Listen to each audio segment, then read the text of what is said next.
You're fired. It's over. I don't love you anymore. I want a divorce. Those are some of the words that we will often hear that are, when you are on the receiving end, really, really tough news to hear. You're not good enough. You're not smart enough. You're not pretty enough. Again, words that we don't like to hear, especially when you are on the receiving end. Hey, Bob Sands here, and I wanted to talk to you today about delivering the bad news. All of us who are leaders, all of us who have to communicate for a living, and all of us who have people that we influence, we will at some point have to deliver the bad news to them. Maybe it's the bad news that the team is no longer going to be together, that they're being transferred to another division, that perhaps the business relationship or even the personal relationship is over. But if you really muck that up at that moment, it can create a ton of conflict later on. It can create resentment and bitterness. And trust me, whenever you deliver bad news, there may be resentment and bitterness already. It's just that you don't need to make it worse. I've had to deliver tough news to a lot of people over the years with what I've done, both as a pastor and as in this crisis communications that I do along with speech writing. I remember perhaps the most difficult bad news that I haven't had to ever deliver was to a young man. He was probably 7 or 8 years old. His mother passed away, and I had to be the one to tell him with his uncle sitting there.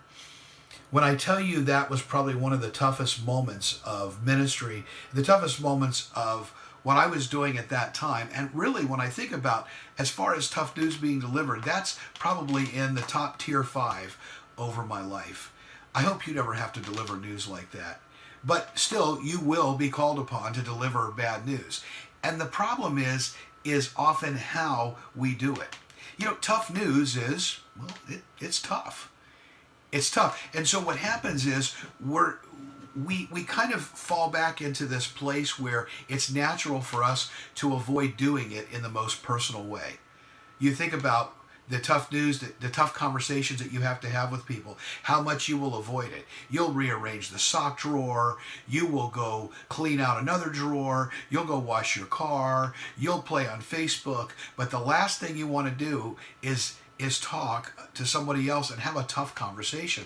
But sometimes it's necessary, it's required for us to have those tough conversations. And so, in fact, leadership demands it. If you lead an organization, it falls upon you to often have those tough conversations. And the higher up you go, the tougher those conversations are going to be. If you're a CEO of an organization, you have to have tough conversations. If you are an entrepreneur, you have to have tough conversations with yourself and conversations with clients. Sometimes those tough conversations can get absolutely heart-wrenching and can gut-churning. And so what do you do when you have to deliver that tough news? What do you do when you have to have a tough conversation? Well, there's a couple of things I want to talk about briefly today. The first one is don't swap the personal for the impersonal as far as methodology is concerned.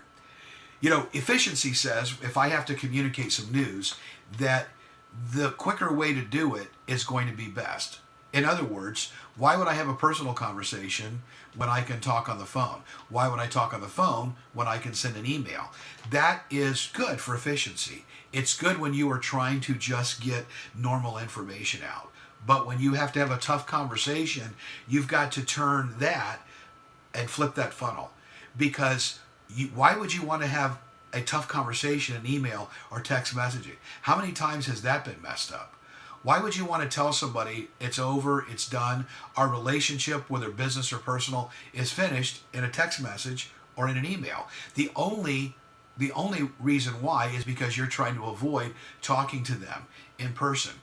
So when it comes to having a tough conversation or delivering tough news, you've got to deliver it in the most personal way possible. Don't go email.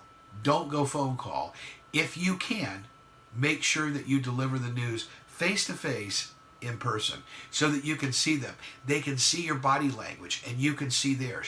You can let them know, I care enough about you as a human being to have this conversation in person. Now, sometimes those conversations are going to wind up not being able to be had because of distance or things of that nature. So the next best way is a phone conversation or even a face-to-face conversation over video. In other words, you want them to be able to see you. The very last way to do that is an email, and I would avoid that, email and text messages to deliver tough news or to really have a tough conversation. I would never do it via text message or email because it gives too much room for confusion. Clarity is king when it comes to delivering tough news. And you're only going to get clarity when you can have the full communication impact of being able to see the person and hear the person and that tone, that mood, that expression. So I think it's important to make sure that we are looking at how we are delivering this information, and we have to flip the funnel and go from efficiency to being more personal. Second, this should go without saying, but it can't. We have got to practice some empathy. You know, when we have tough news to deliver, if we have an organizational issue that's going on, or maybe we've been hurt, or maybe we're consumed with how we're going to deliver it. It's really tough for us to not think about the other person. But the best thing to do is to put ourselves in their shoes. And knowing the individual, if you do, think to yourself, sit down for a moment and map out, say, what is the best way for me to communicate this with them? What's going to take the biggest sting out so that they truly understand the message, but that I don't destroy them personally? Empathy will go a long way. You know, we also call that emotional intelligence. Emotional intelligence is so important.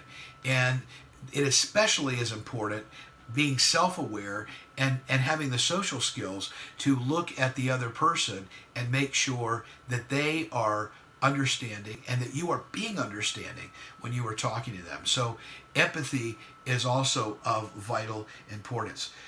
Third, hedge. Don't hedge, rather. Be clear. Don't hedge. Be clear. Don't hedge. Be clear. Have you ever had somebody go to give you, they give you a compliment and then they say but after that? It's kind of like, I heard somebody give advice one time to sandwich a criticism in between two compliments. I think, to me, that's disingenuous. When I hear somebody doing that and then I hear the but, I'm like, they just trying to set me up. Now, my communication style is more direct, but just get to the point. Just tell me what you have to say to me, and let's not hedge this. Get to the point and then explain it later. Here's what I'm trying to say to you, and then at that point, then communicate the why. But tell them the what as quickly as you can up front. It's important to get that information up front as quickly as possible. Now, I want to say a final thing that I would do is I would follow up, especially if it's a business situation, I would follow up in writing, thanking them for the conversation, maybe memorializing that conversation as briefly as you can, and kind of close the loop. Because the thing that we have to remember is that these tough conversations, we are going to have them in life. And it's amazing how relationships can come full circle, especially in business. It's astonishing to me how many times that maybe you hear somebody was blown out of the water early on in their career, and later on they wind up being in a position of authority over the person that blew them out of the water. And so it is really vital, really key to make sure that when we are delivering the tough news or we're having the tough conversations, that we do it in a way that is communicating our concern for the person, but also getting to the point. Tough conversations, they're tough. If you're a leader, you'll have to have them. But hopefully these few things that we've just talked about will be able to allow you to have those tough conversations in a little bit better manner. Thank you.